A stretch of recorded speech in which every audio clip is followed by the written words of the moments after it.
Get connected with Take Two Radio on Facebook or Twitter at Take Two Radio. For email updates on future shows, follow at Blog Talk Radio. For previous episodes, upcoming guests, and more, visit Take2Radio.com. Well, good evening, everyone, and welcome to Take Two Radio. I'm Pam, your host, and I hope everybody's doing well. I do believe I have Sabina with me today. Yes? No? Yes, maybe so? Hello. I'm here. How are you? Good. How are you? Living, breathing, walking, talking, sorta. You know how that goes. But anyways, we better get to our guest because she is one busy woman. I cannot believe all the things that she does, and all in a 24-hour period. It just doesn't seem possible. But let's go ahead and welcome actress, producer, director, writer, and restaurateur, Adria, I hope I'm saying your name correctly, Tenor. Yes, that's it. You did it. And I just got tired of listening to that list of stuff that I do. I can imagine. Doing research and reading about all the things you do, I'm like, how the heck? And then I think about, we all kind of do that. We have so much on our plate. We never think we're going to be able to do it, and we ended up doing most of it, if not all of it. Yeah, and we just get it done. That's it. That's women for you. Yes, I was going to say I didn't want to be sexist, but I think it is a woman thing, and I don't mean that in any way to say that we're superior or anything like that. It's just that no. We've had to do that because that's just how our species has evolved. We're just responsible for so many things. So Exactly. It's not, like even when my mom was a mom, she just stayed home and took care of us. And until we got a little bit older, then she got a part-time job. But, as myself as a parent of 4 children that are grown now, I've come to do 60,000 times more than what she did. Yeah. And I think to myself, in a way, wasn't she bored? You know what I mean? Yeah. Well, yeah. My mom always likes to talk about this cartoon in the New Yorker where this woman is sitting at the on the couch smoking, looking at a magazine, and there's 2 kids under the table like in a mess, and the dinner is burnt, and the thing is whatever. The iron is worn a hole in a shirt, and her husband comes home and he's like, "What are you doing?" And she said, "Well, you asked me what I do all day, so I decided that to not do any of it, so you would know this is what happens when I don't do all that stuff that you think I don't do." I mean, I heard Elizabeth Gilbert, who wrote Eat, Pray, Love, do her talk on her Oprah Winfrey conference, and she was just saying how women, our generation of women, and every generation of women, it's hard to go back and like find a role model or an archetype because it just, what I'm doing is so different than what my mother did and what her mother did, right. and it's just there isn't somebody to look up to say this is how you do it, the right way. It's just ever changing. So anyway, we do it, and I'm doing it, and I like this is what's going to happen, and I try to we try to hire in the restaurants well so that we can delegate, and we just keep delegating more and more and more and more. It's always a challenge to hope that the person that you're delegating to can be inside your brain and think the way you think, and make a decision the way you would want the decision to be made. But it's really hard. It's really hard. But we'll do it. Done a certain way, and you like having control of any type of situation that you're in, to go ahead and delegate that to somebody. You're always probably thinking, should I go see? Should I go look? Should I go ask? Right. It's not easy. I know it's not. And I know you have 2 restaurants, and I read there was going to be a 3rd one. Did the 3rd one open yet? It's not open yet. It's about to open. We're maybe 3 weeks away, I think. Yeah. Wow. And that's going to be an Italian restaurant? Uh-huh. Yes. Authentic Italian with pizza and pasta, grilled meat. Yeah, it's going to be really good. The chef that we are partnered with at our restaurant Bar Bricks, which is a wine bar in Silver Lake, he used to own a pretty respected Italian spot in Santa Monica that had to close.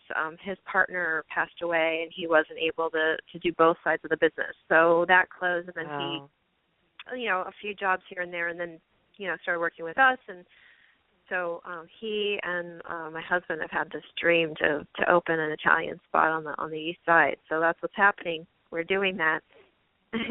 Awesome. What's the name of the new restaurant? The new restaurant's going to be called Al Aqua, and that directly translates to mean at water.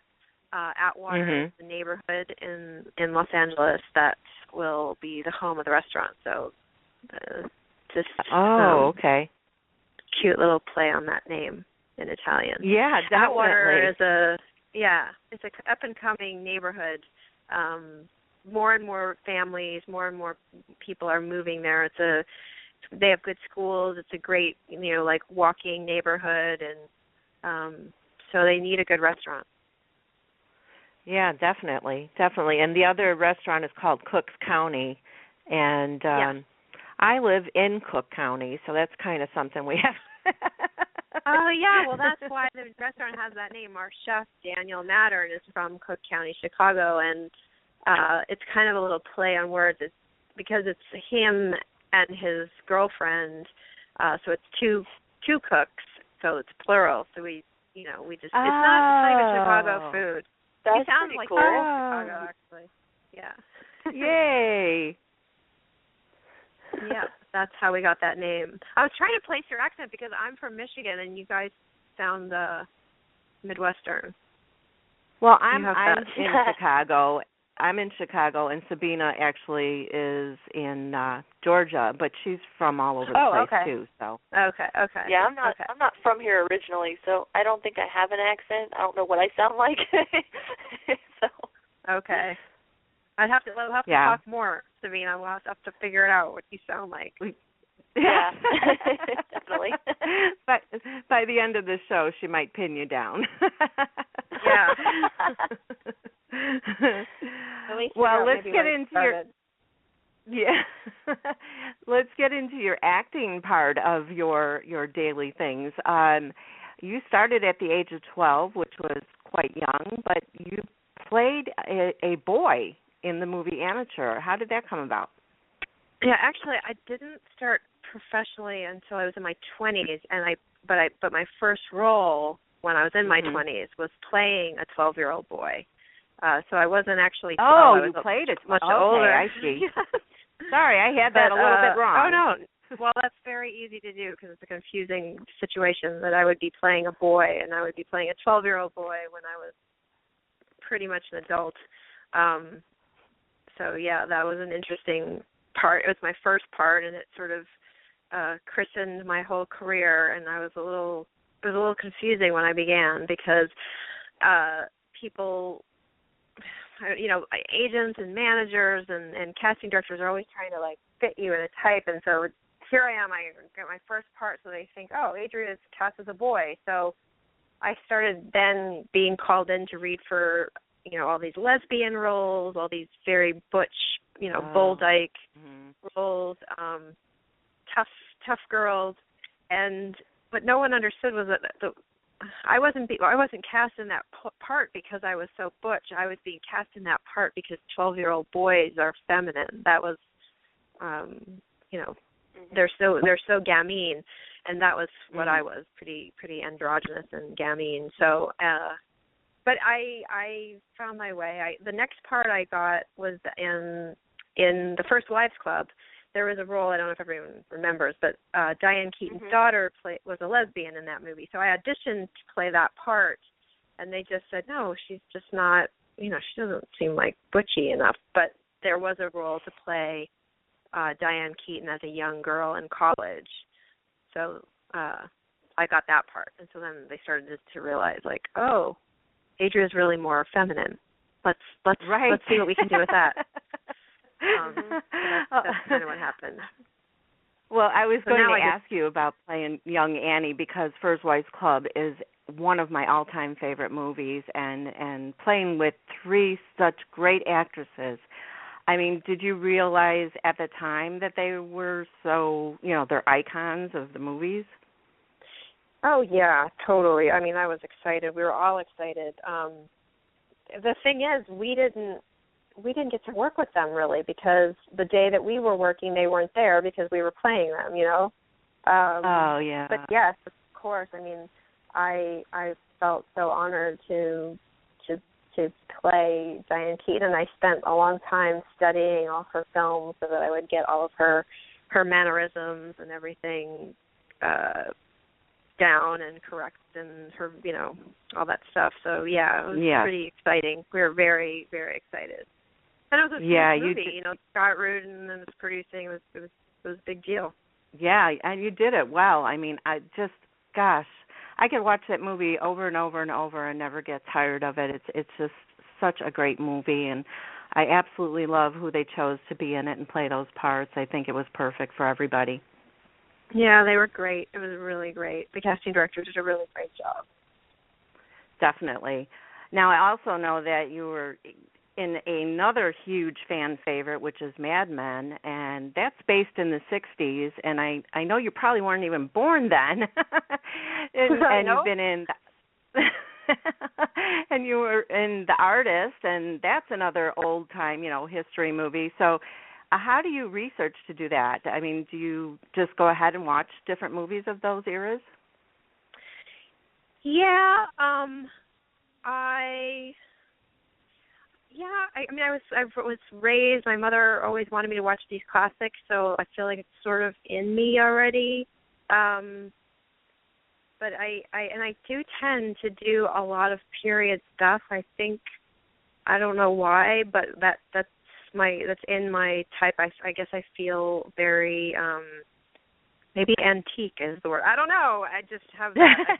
I do tend to play in these period pieces. Fort McCoy, which is playing in the theater now, takes place in the 40s. The Artist was the 20s. Mad Men's the 60s. It's just something I get cast as, and I just look at the period. I mean, the clothing, I think, and the underclothing also is something that really, for me, gets me into the character, how my body's being held. In the 60s, they had those girdles and stuff, and the pointy bras and all that. That I don't know what it is, and the shoes, all those things are really important for the line of the clothing. I feel like what I wear really does affect me. I don't know if it affects my performance, but it helps me. I feel like it helps me be that character. So yeah. And the big hair and the lots of makeup and the eyeliner and the blue eyeshadow and all that stuff. Totally. And all those things eventually come back, and like when my daughter will buy something, look at what I got new. I'm like, well, I wore that when I was younger. No, you didn't, Mom, kind of thing. So you always hang on to your old clothes as long as you fit into them. Exactly. I do. I keep everything. My husband thinks I'm cuckoo, but I always, if I throw something away, then like a year later I'll be called to go on some audition where they'll want, like 80s outfits or whatever. The stuff I just threw away. So I just keep everything. Right. No, one question I have about The Artist is I can't imagine how hard it must be to do a film without talking at all. How do you do that? Well, I mean, we could talk. It wasn't like we weren't allowed to speak, but no one would hear what we said. I feel like, I mean, really, I think more the question is, how do you tell a story without words, and what I have discovered is the reaction to whatever's happening is important, but the reaction to whatever is happening is maybe even more important. And so to really, really be specific about how you see something, that's going to really tell the audience, like, this is what you're seeing. So, and that my character, especially in The Artist, does a lot of that. I'm constantly behind, John Goodman. Oh my God, spacing John Goodman's name. I'm constantly behind John Goodman, looking at him, wondering what his reaction is going to be, and secretly reacting to what he's looking at. So it was really fun.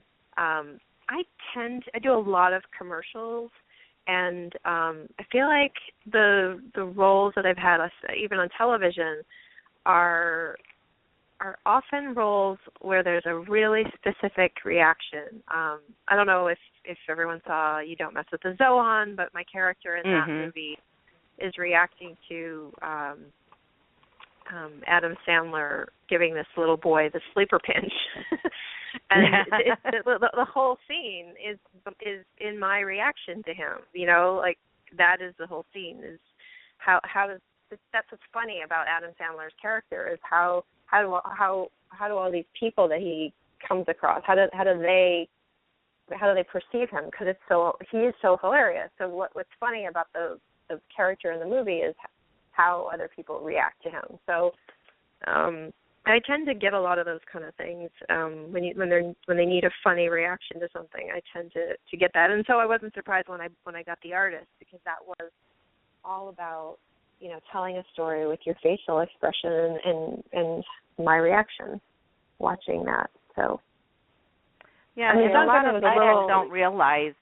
lot of people don't realize they have so many facial expressions. So you have to know that you do that at certain points. Yeah, and just be aware of it and be crafting it. I think it was a little nerve-wracking for us at the beginning. I think John Goodman even was a little nervous about it, because there was no script it just wasn't what we were used to. Weren't saying any lines. So I mean, we like I said, we were allowed to speak. It's just there wasn't anyone rolling sound or anything. That wasn't gonna be in there. So we got it. I think we did a good job. Yeah, now, definitely. It was very successful. I was actually wondering, because I actually saw The Artist, and I absolutely loved it. And I never seen any of the, those kind of movies from back in the day. So I kind of want to go check out some of them. But it was really interesting, and I could tell that the facial expressions really do tell a story just as well as lines and stuff. Mm-hmm. So I was kind of wondering if they didn't have lines written down, though, they had to have like your actions as far as what you're supposed to be portraying on your facial expressions and stuff like that. Is that all they really had for you, or? Yeah, the script was really like a short story. It was all what they would call, like, when you look at a script, there are the action description, there's the scene headings, which is like interior bedroom night, and then there's a description of the scene, like what's happening. There's a bed and there's a couple in the bed or whatever, and then there's the dialogue. Because The Artist was pretty much no dialogue. I mean, there was a little bit of dialogue, which they did with cards with subtitles, I guess. But for the most part, it was just action description. I don't know. I wouldn't say that it was written by Michelle Hazanavicius, the director, that he did a lot of explaining how the actor would portray it. Like, that I think was more up to us.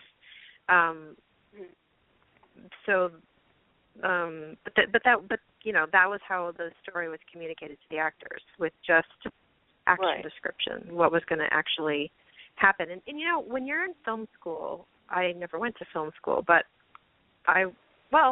in acting school too, I started out, we did a lot of scenes, but without dialogue. That was how we started. We would do a scene where, you know, we'd come into a room and do something without talking. And it's the same for filmmakers when they're starting out in film school. Most of your films, you know, most of your projects in the beginning don't have dialogue. It's very powerful to be able to tell a story just by pictures, just by, you know, photographing what's happening and not having, you know, an actor speak and say, like, this is what's going on. So it is a really artful form of storytelling, I think. Mm-hmm. You know, with everything that you're talking about,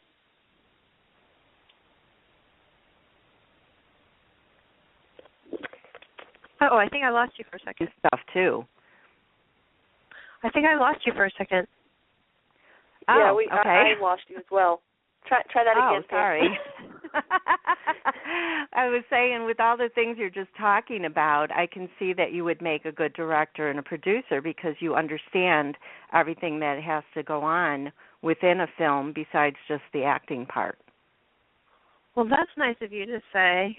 I mean, it definitely does help. I mean, I really try to educate myself and know, because I feel like, you know, it's, especially, you know, film and theater are so collaborative. Television, those are all such collaborative things, and I think you would naturally do better if you have an understanding of what everyone is doing. It's the same in the restaurant business.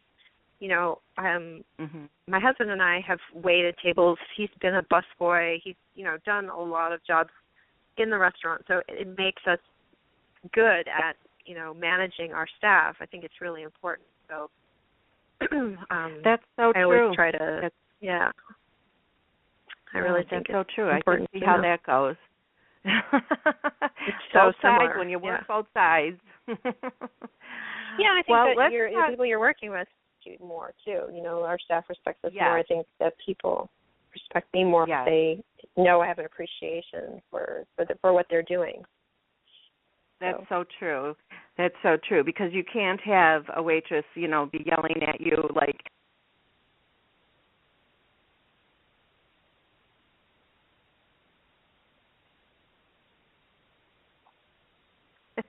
now you know.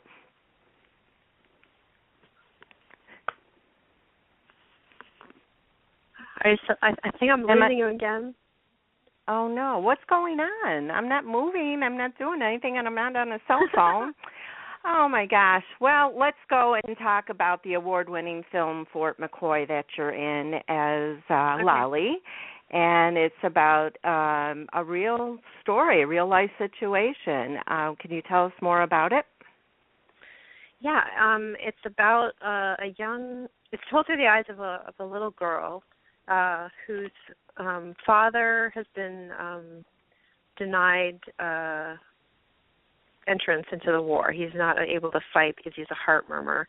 By trade, he's a barber. So he really wants to serve his country. So he enlists as a barber on the Fort McCoy base. So he moves his family, his wife and his 2 kids, to this base.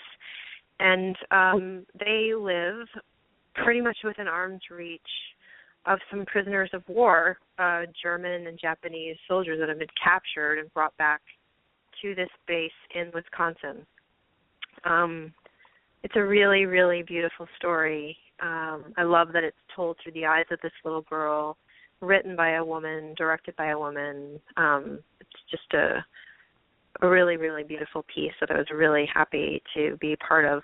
I met Kate doing an episode of Mad Men. She and I were on the first episode that we did together, The Marriage of Figaro, which was the 3rd episode of the first season.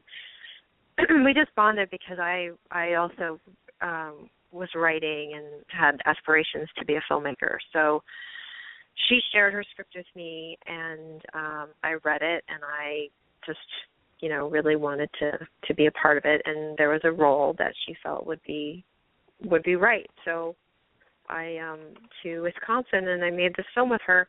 My character is Wally is a switchboard operator on the base, and Ruby Stern, who is played by Kate Connor, the writer-director, she is the wife of the barber, who is played by Eric Stoll, and so she gets a job in the switchboard, and so I kind of show her the literal ropes of being a switchboard operator.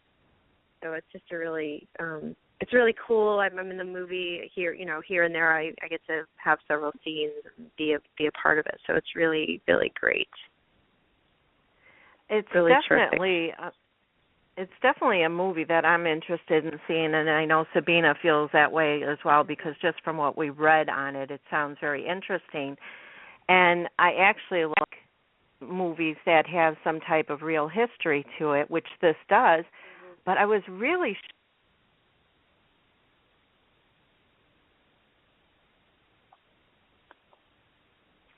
before you got this role.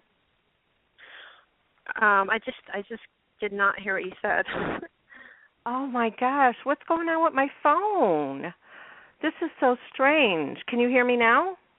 I can. It's like it fades out and it comes back. I've never had this problem before. What I was saying is that Sabina and I both find this movie very interesting, but what I was most shocked about was finding out that there was actually a prisoner of war camp in Wisconsin. Is this something that you knew? You didn't know about it before you got the role? I didn't know. Well, I read her film, so I knew about that, but not before being acquainted with material. And I have, been sharing my experience about making this film with a lot of people, including my agent in New York. And he had no idea either. I think it's something a lot of people didn't know. It's really, really interesting. I think it's a fascinating subject. It is. It really is, because you hear of prisoner of war camps in other countries, but you don't think of it being in your own. Right. And that's something I'd like to look into more myself to find out. Yeah, totally. And then also for our listeners, Kate Connor, the role that she's playing is actually her grandmother's real life. So that makes it even more interesting.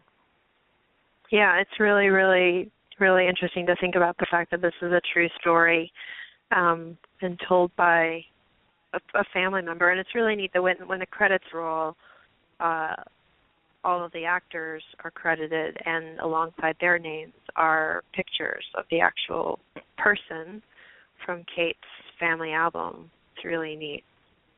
Oh, wow. Did you get to spend time with any of the real-life people to do this? Besides Kate?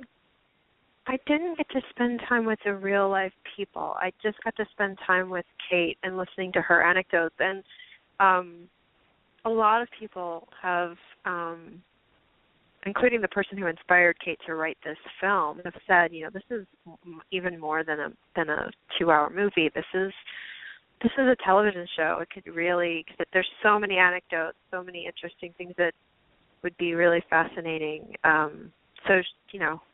Hopefully someone will get behind that as a concept too, because I just think it would be really, really neat to go back and look at this period. And we seem to be, I think we're pretty interested in this country in the past. I mean, Mad Men was this big success, and Boardwalk Empire is a big hit. So I think that we're down for that. So hopefully somebody will get behind that and take the ball and run with it, or let Kate run with it, because I think it would make a really interesting.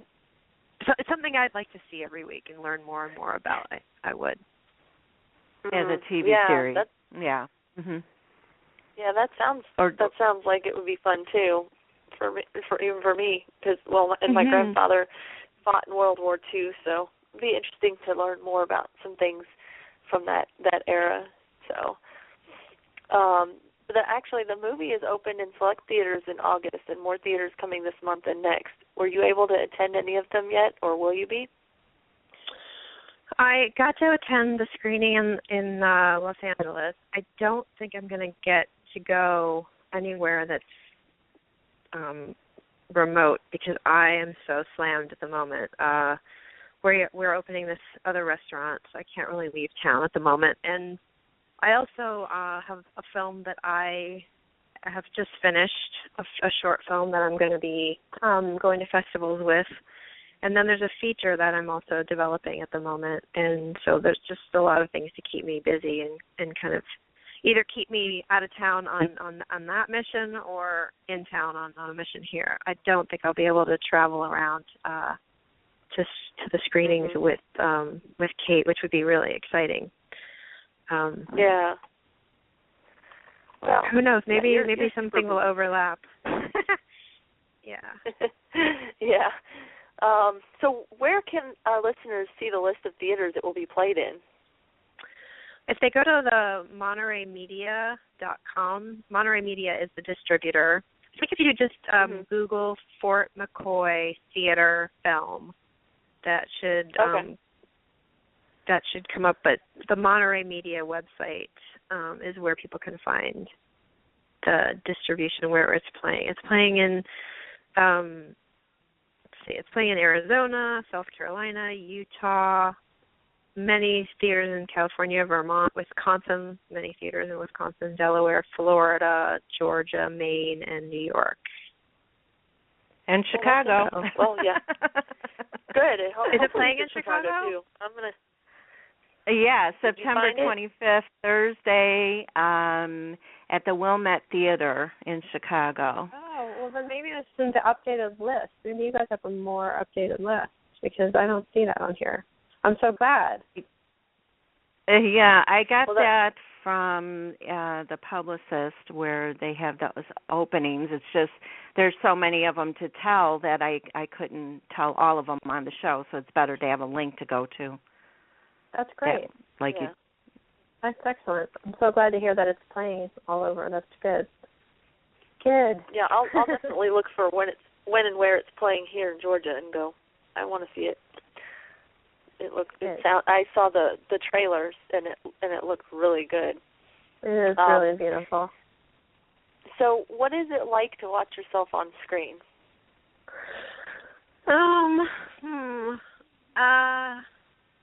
It's okay. I mean, it's a little like, I don't know, it's a little like having fingers scratched down a chalkboard a little bit. I try to be objective about it. I try to look at it like it's not me, it's, somebody else, and, but also learn from what I'm doing. Sometimes, I got to say, I hope this doesn't sound annoying, but sometimes I think, God, that was way better than I thought it was going to be. I think I'm surprised that I did as well as I perceive on the screen, because at the time I felt like, oh, that was horrible. So that seems to be more and more how I feel. I do a lot of taped auditions. There's a lot of work in Louisiana, so I've been sending a lot of tapes to the Southeast, and I get to watch. So that way I get to watch all my auditions. When you just go to an audition with a casting director, you don't get to watch it back. But I am often pleasantly surprised. I'm often like, oh, I don't need to do that again. That was good. I'm sending that one.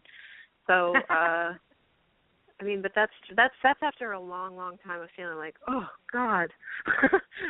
So, I guess it's hard, and I think it's so hard to not look at the flaws in my physical, body and my, my face or, whatever, like, oh, that I can't stand when I smile and my lip goes that way, or I look like I'm chewing gum, and, just stupid things. But, it's fine. Really, to me, I want to tell a story. I want to be collaborating. I want to be doing a play, making a television show, and be telling stories and conveying, honoring this writer who wrote whatever it is we're working on. That's what I want to do. So I just, let all that crap go out of my brain. I try not to be too shallow and be thinking about how I look. It's hard. Yeah. Well, we're all our own worst critic for sure, but I don't know how I'd feel if I were to ever see myself acting, which I wouldn't do anyway, but listening to myself talk is not easy. But I like to listen back to, interviews that I do. So I can sort of understand where you're coming from on that. I'm sure it's very similar, very similar. Yeah. So you've also produced your first film called Smothered, a film by John Schneider, which is another wonderful, wonderful man. How did the two of you get together for this film, and what is the movie about? I met a man named Doug Blake who produced The Sessions.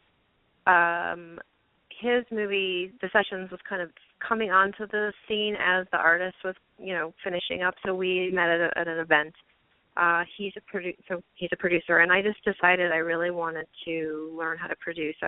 It's so frustrating as an actor because we just have so little control over what we're going to do. I was just getting tired of waiting around for someone to pick me, to audition for something and to maybe get a part in it. I wanted to learn how to make my own stuff. So he had met John because they worked on a television show together, and John it turns out is an amazing writer, really, really amazing writer, and really has always wanted to be a writer, director, filmmaker more than he's ever wanted to be an actor. So Doug, just decided that he was going to make one of his movies. The movie that we all thought we were going to make hasn't happened yet. Instead, we made this movie, Smothered. But I don't know if I really fully answered your question. So when I met Doug, I said, look, I want to do this. I want to, whatever your next project is, I want to work on it. So will you tell me when you're working on something? And he did. He said, but it's in Louisiana. And I said, it doesn't matter. I'm going.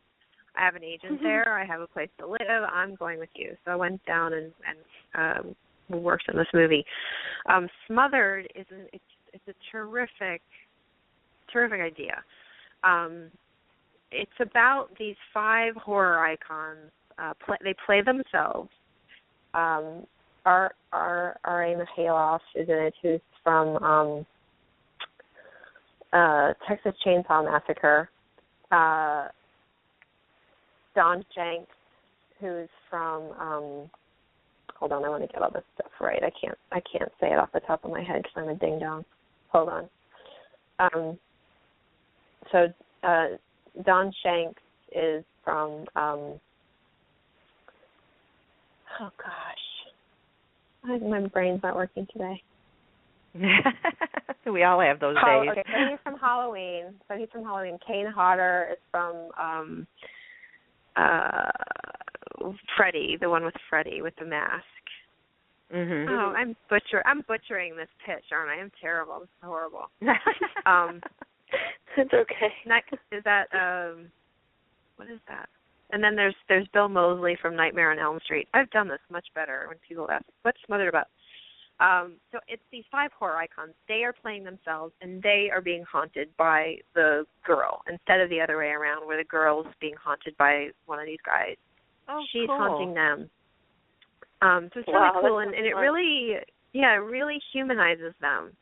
I think it's a side that their fans will see this really human side of them that they never get to see. Just really, really a sweet idea. But it's, hilarious and gory as well. So all of that stuff that all those horror people like to go see, they'll be satisfied, but then they're also going to get this really cool backstory, subtext, full movie from John, because he's such a great writer. Mm-hmm. So that's the type of movie that I'd be watching through my fingers but laughing at the same time. Yeah, I mean, it's suspenseful. It's not as gross as Texas Chainsaw Massacre and all that stuff. It's not quite so horrific as all of those. Okay, it's just a little more like spooky, scary kind of. Yeah. No, I'm with you. I'm not really big on those kind of movies either. Yeah, no, it's hard to watch. I'm really into comedies and drama and things like that, and suspense as well. But watching something just outright gory, I can't do, yet I can watch a medical show with them cutting somebody open. So go figure. What? I get that. Yeah, good. I totally get that. I'm the same way. Well, before we let you go, you have 2 more movies on IMDb. I don't know if you're able to talk about them yet, but there's Golden Thread and D-Train. Can you tell us anything about those? Yeah. Golden Thread is a film that was made in the AFI lab. It is directed by a Norwegian woman named Jade Haram Aksnes, which I'm probably not saying that right. She's an AFI fellow, and produced by her partner Rachel Alterman, who's also an AFI fellow. So I'm excited about that. I'm excited about that also because my short film Cracked is obviously written and directed and produced by a woman, myself, and it has a young female protagonist, a young girl who's 9, and so does Jade. So that's really interesting. And there's another movie that Talian, who is the star of my short film, Talian Wright, she was in another film made by an AFI fellow called The Father. And it's the same thing. It's written, directed, and produced by a woman with a young female protagonist. I just really think that's cool that they're, I don't know if that's just a coincidence. These films are on my periphery, or if this is some kind of movement, but it feels like it might be some kind of movement, which I'm really jazzed about. D-Train is super exciting. That is a film that stars Jack Black, Catherine Hahn, James Marsden, and Mike White. It's a comedy, obviously, if it's not obvious. And it's written by the writing team, Andrew Mogul and Jared Paul, who wrote Yes Men, but this is their directorial debut. So we're just waiting for that to be finished. It's just really, really funny, and it's really risky, and I think pretty genius. That's my opinion. Well, I love James Marsden, so that works for me. He's so great. It sounds good. Great. There's some great people in it. Yeah, really great. I'll definitely be fun to check all those out. Yes, definitely. Goes on the list. Yeah, I'll have to watch out for it. And whenever you know when and where these movies are going to be, if you tweet or Facebook them, just let us know so that we can, talk about it and then go see it. Definitely. Because I actually have one last question for you. I was curious about your one-woman show, Strip Search, because I actually watched a little clip on your website. It was fun, and I was curious about that in the memoir that you are. It's coming up, I guess. It's not quite ready yet, and if you'd be taking the show on the road or not at some point. Well, I have taken it on the road. I might take it on the road again. I don't have any specific plans to do that. I've been working on the book, but that has been moved to the back burner because of some other things that have been, getting some attention. So I want to focus on that stuff, the feature and my film, my short, and then obviously this new restaurant. So probably if and when that book does get finished, I would love to take that back out. I would love to do a book tour and have the show be part of that. That would be so exciting and fun. It's a very, very physical show, which, culminates in a full-on pole dance. It's not an easily traveled show because not every theater has a pole. It's definitely got to have a pole. So I'm saying, you should just tour it around all the strip clubs, which is an idea. It's definitely an idea. And it would probably work really well. But so I had a lot of fun doing that, and it's just, I can't even explain how rewarding the feeling of delivering, speaking your own material to an audience and having them react to it. Just so fun, especially when they laugh, because it is a comedy. So that's just so terrific. I'd love to do it again. Yeah, so we'll see what happens. Yeah, that would be great, because I would definitely go see that and be interested in seeing the book, too. So, yeah, just let us know. Okay. So now that you've said that, now I feel a responsibility to make it happen. And no just pressure. so you're aware, on my website we have an author section where we put up books by our guests, so we'll be very willing to put that on there once it's done. But no.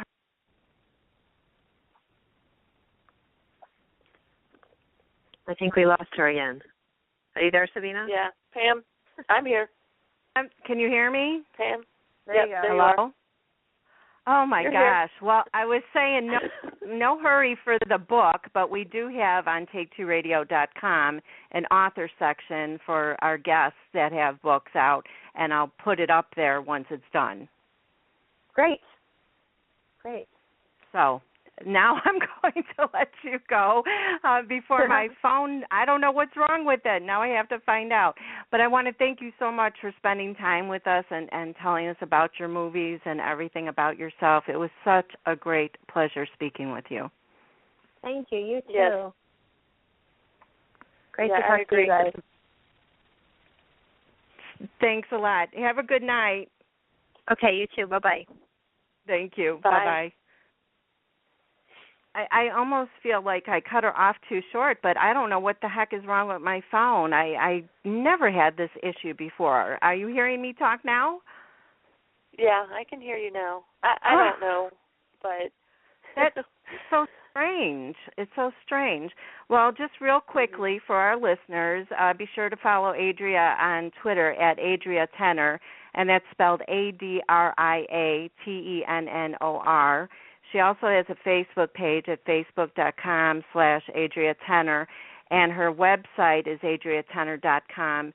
Be sure to look up, the theaters to find out where the movie is playing at for Fort McCoy, because I think this is going to be a hugely successful movie, and I would love to see it turned into a TV series, or at least maybe a two-parter or three-parter, type of movie that they have on Lifetime these days.